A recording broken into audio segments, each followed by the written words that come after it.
Iran আক্রমণে America সব রকমের প্রস্তুতি সম্পন্ন করেছে। আমেরিকা তাদের এয়ারক্রাফট ক্যারিয়ার ওমান সাগরে পাঠানো সহ তাদের ট্যাঙ্কার বিমানগুলো তারা মধ্যপ্রাচ্যের বিভিন্ন দেশের ঘাঁটিতে পাঠিয়েছে। এই সময়ে সবার একটাই প্রশ্ন, ইরান কি বসে আছে? রাশিয়া এবং চীন, যারা কিনা ইরানের বন্ধু হিসেবে পরিচিত, তারাই বা কী করছে?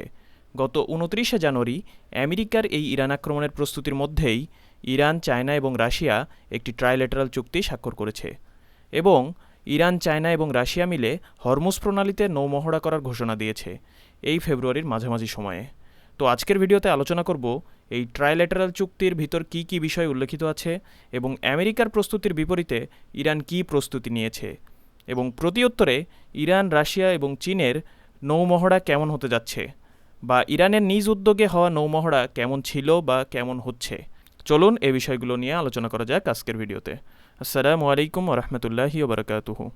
এর আগে ইরান এবং রাশিয়ার ভেতরে ২০ বছর ধরে একটি চুক্তি চলে আসছিল এবং ইরান ও চীনের ভেতরে ২৫ বছর ধরে একই ধরনের চুক্তি চলে আসছিল।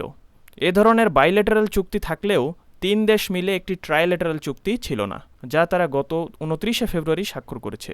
এখন অনেকের প্রশ্ন, এই চুক্তিটি কি আসলে ন্যাটোর মতো কোনো চুক্তি কিনা? এই চুক্তিটির আওতায় কি তাহলে ইরানকে আমেরিকা আক্রমণ করলে চায়না এবং রাশিয়া প্রতিউত্তরে আমেরিকাকে আক্রমণ করবে কিনা? তার উত্তর হচ্ছে না। তাহলে কি আছে এই চুক্তিতে? এই চুক্তির মূল লক্ষ্য হচ্ছে সামরিক অর্থনৈতিক আধিপত্য ভেঙে দেয়া।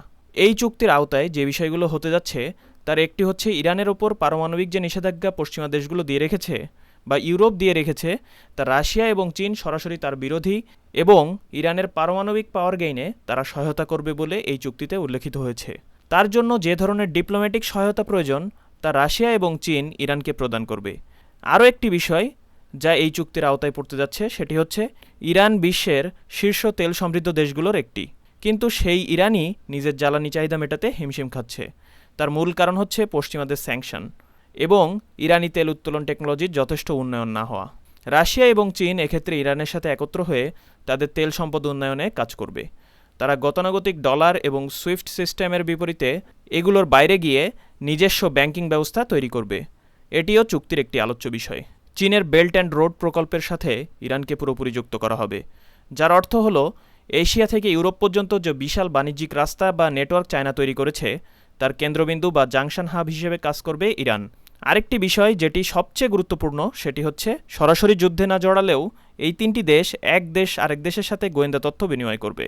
আমেরিকা ইরানকে তাদের এয়ারক্রাফট ক্যারিয়ার ও তাদের যুদ্ধজাহাজগুলো দিয়ে ভয় দেখানোর প্রচেষ্টা চালাচ্ছে এবং ইরান প্রতিউত্তরে তাদের মেরিন বাংকার বা সামুদ্রিক মিসাইল ঘাঁটির কথা বলেছে, যা কিনা পারস্য উপসাগরের উপকূলে মাটির শত শত ফুট নিচে তৈরি করা মাইলের পর মাইল সুড়ঙ্গ। এখান থেকে ইরান বলেছে যে তাদের ১০০০ কিলোমিটার পাল্লার আবু মাহদি ক্রুজ মিসাইল এবং জুলফিকার বাশির ব্যালিস্টিক মিসাইল ছোড়া সম্ভব এবং এগুলোর ভিডিও ক্লিপও ইরান প্রকাশ করেছে, যা কিনা আমেরিকাকে ভাবিয়ে তুলছে। ইরান চাচ্ছে ডিপ্লোম্যাটিক ওয়েতে আমেরিকার সাথে যুদ্ধে না জড়িয়ে এই সমস্যা নিরসন করতে, যার জন্য ইরানের পররাষ্ট্রমন্ত্রী বিভিন্ন দেশ ভ্রমণ করেছেন। ইতোমধ্যে তিনি রাশিয়া এবং তুরস্ক ভ্রমণ করেছেন। বিভিন্ন দেশের মাধ্যমে আমেরিকাকে রাজি করিয়ে ডিপ্লোম্যাসির মাধ্যমে বিষয়গুলো সুরাহা করতে চাচ্ছে ইরান।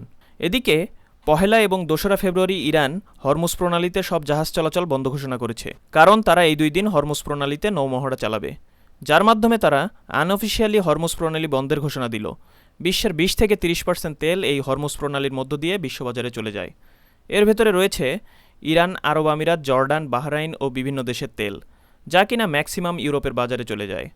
তো হরমুজ প্রণালী বন্ধ করে দিলে এই কয়েকটি দেশের সহ ইউরোপের দেশগুলোর তেল বাণিজ্যে ভাটা পড়বে। আবার এই মাসে ইরান, রাশিয়া এবং চীন হরমুজ প্রণালীতে যে নৌমহড়ার ডাক দিয়েছে, যার মাধ্যমে তারা রীতিমতো স্ট্র্যাটেজিক্যালি ইরানকে সাপোর্ট দিচ্ছে।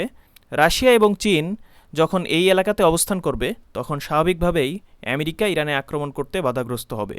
হয়তো আমেরিকা অল্প কিছু আক্রমণের মাধ্যমে ইরানের ওপর দায়সারাভাবে একটি আক্রমণ দেখানোর চেষ্টা করবে এবং ইরানের সাথে একটি চুক্তির মাধ্যমে যুদ্ধের ইতি টানবে। ইসরায়েল চাচ্ছে ইরানের সকল পারমাণবিক ঘাঁটি এবং তাদের সকল ব্যালিস্টিক মিসাইল বা যত থ্রেট মিসাইলগুলো রয়েছে সেগুলো ধ্বংস হোক। কিন্তু আসলেই কি আমেরিকা ইরানের সকল মিসাইল এবং পারমাণবিক ঘাঁটিগুলো ধ্বংস করতে সক্ষম হবে কিনা? ইরান নিজের মুখেও বলছে যে তারা পারমাণবিক শক্তি অর্জন করতে চায় না, কিন্তু আসলেই কি ইরান পারমাণবিক শক্তি অর্জন করতে চায় না, বা পারমাণবিক শক্তি আসলে কি ইরান অর্জন করে ফেলেছে কিনা?